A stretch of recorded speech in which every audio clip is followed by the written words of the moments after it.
नमस्कार। महाभारत के युद्ध में कुछ दिनों जाने के बाद जब ये दिखता है कि अर्जुन जिस तरह से फाइटिंग करना चाहिए उस तरह से नहीं कर रहा है, अपने पूरे फ़ोर्स से वो फाइटिंग नहीं कर रहा है, तो युधिष्ठिर उसकी सामर्थ्य की और उसके गांडीव की निंदा करते हैं।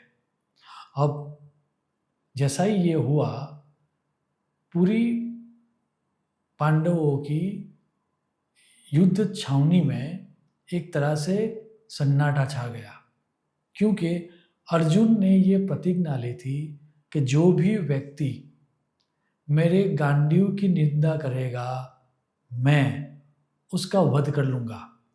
तो अर्जुन अब तलवार उठा के युधिष्ठिर की ओर निकल पड़ता है। तभी एज वी नो बीच में श्री कृष्ण आ जाते हैं और श्री कृष्ण ये कहते हैं कि क्या किसी को मारने का एकमात्र उपाय उसका वध ही है? यदि किसी सज्जन व्यक्ति को मारना ही हो तो उसकी निंदा भी उसका वध ही है। तो अब हुआ ये कि पांडवों की छावनी के बीच अर्जुन और युधिष्ठिर खड़े हैं और अर्जुन युधिष्ठिर को गालियाँ देता है, उनकी अपकीर्ति कहता है, उनको अपशब्द कहता है। बात तो खत्म हो गई, जैसा कहा गया था उनका वध हो गया। लेकिन अब ये होने के बाद अर्जुन को ग्लानि होती है। अर्जुन को ये ग्लानि होती है कि मैं अपने बड़े भाई को, जो कि धर्म राजा का अवतार है, उनकी निंदा कैसे कर सकता हूँ? मुझे तो मर जाना चाहिए।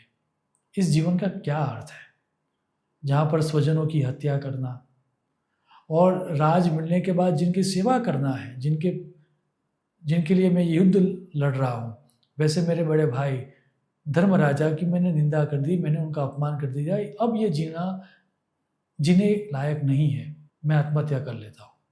वो जा ही रहा था, अगेन श्री कृष्ण आ गए और श्री कृष्ण ने कहा कि क्या आत्महत्या करने का एक ही उपाय है? सबसे बड़ी आत्महत्या या एक ऐसी चीज़ है जो मौत से भी बदतर है। तो अर्जुन ने जिज्ञासावश पूछा, क्या? तो श्री कृष्ण ने कहा कि अब ये करो कि तुम अपनी प्रशंसा करो। अपनी प्रशंसा अपने मुंह से करना वो मौत से भी बदतर है, वह आत्महत्या से भी खराब है। अब अर्जुन भरी सभा में आत्म प्रशंसा करता है और शास्त्र का ये प्रमाण है कि आत्म प्रशंसा, अपने मुंह मियाँ मिट्ठू होना, वह आत्महत्या से भी खराब है। सो नेक्स्ट टाइम जब अपनी वाहवाह करने का मन हो, याद कर लेना कि आत्म प्रशंसा मौत से भी ज़्यादा बदतर है। शुभम भवतु। प्रणाम।